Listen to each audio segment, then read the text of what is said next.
தினம். ஆனால் இன்றைக்கு நாம் அதை முதலாக இங்கே அம்மா மக்கள் முன்னேற்ற கழகத்தின் சார்பாக கொண்டாடி கொண்டிருக்கின்றோம். எதற்காக மே தினம் ஏற்படுத்தப்பட்டது என்பதை நீங்கள் தயவு செஞ்சு தெரிந்து கொள்ள வேண்டும்.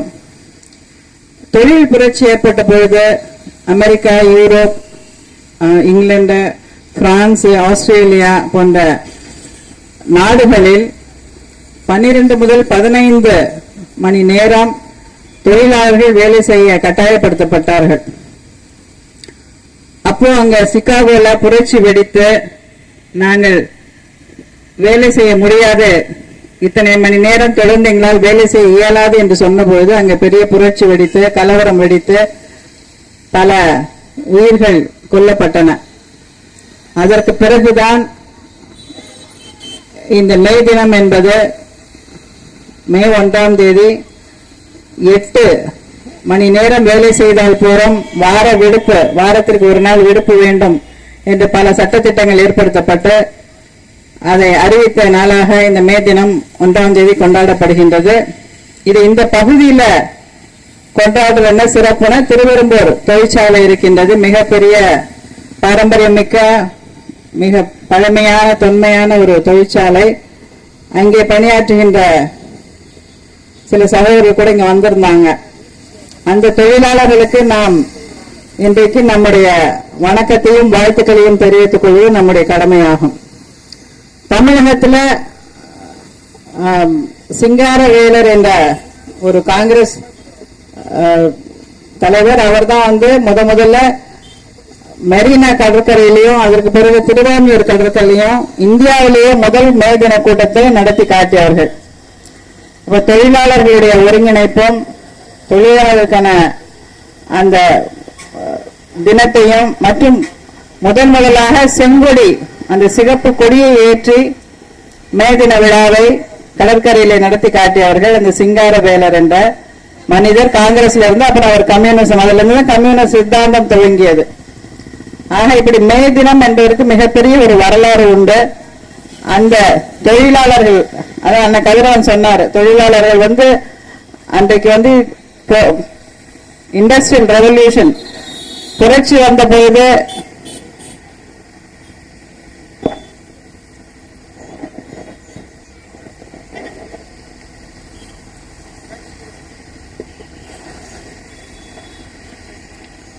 அதிக அளவில் தொழிலாளர்கள் தொழிற்சாலையில வேலையில் ஈடுபடுத்தப்பட்டார்கள்.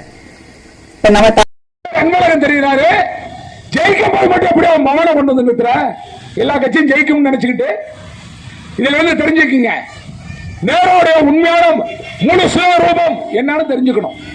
இதெல்லாம் ஸ்டாலின் தான் தெரிஞ்சுக்கணும். அவர் தான் என்ன சொல்றாரு, பிஜேபி அரசாங்கம் ஃபார்வர்ட் கம்யூனிட்டிக்கு சப்போர்ட் பண்ணுது, ஆரிய வம்சத்துக்காரங்கன்னு சொல்றாங்க.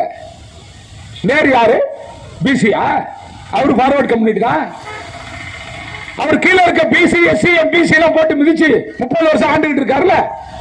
அந்த காலத்துல பாக்கிறோம், கரிகாலர் இருப்பாரு, கரிகாலர் சொல்றதுக்கு அப்புறம் ஒரு பையன் வருவாரு, ராஜராஜ சோழன், அதுக்கப்புறம் ராஜேந்திர சோழன்.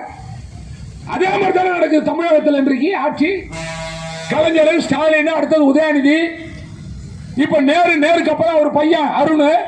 இதைத்தானே நான் சொல்றேன், மக்கள் தெரிஞ்சிட்டோம்னு.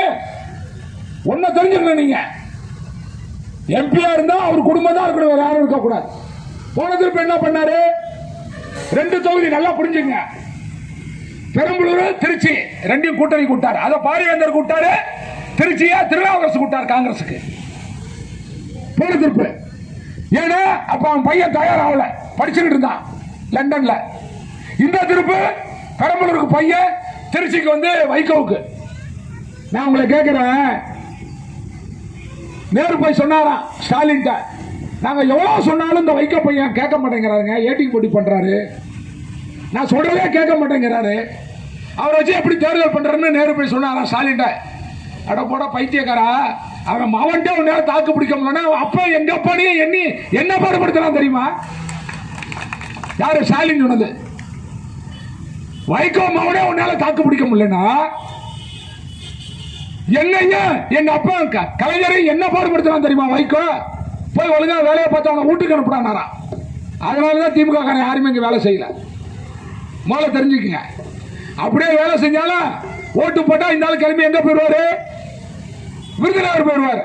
அதுக்காக தான் சொன்னேன், மண்ணின் மைந்தனாக எங்களது வேட்பாளர் செந்திலுக்கு வாக்கு போடுங்கன்னா அன்னைக்கு சொன்னோம். இதான் உண்மை. சரி, இன்னொரு கேண்டிடேட் கருப்பையா, அவங்க அண்ணன் தான் கரிகால. இப்ப ஈடிக்கு போயிருக்காங்க. திமுக மணல் அள்ளி மாட்டிக்கிட்டு ராமச்சந்திரன் கரிகால எல்லாம் போயிருக்காங்களே, அந்த கரிகாலோட தம்பி தான் கருப்பையா.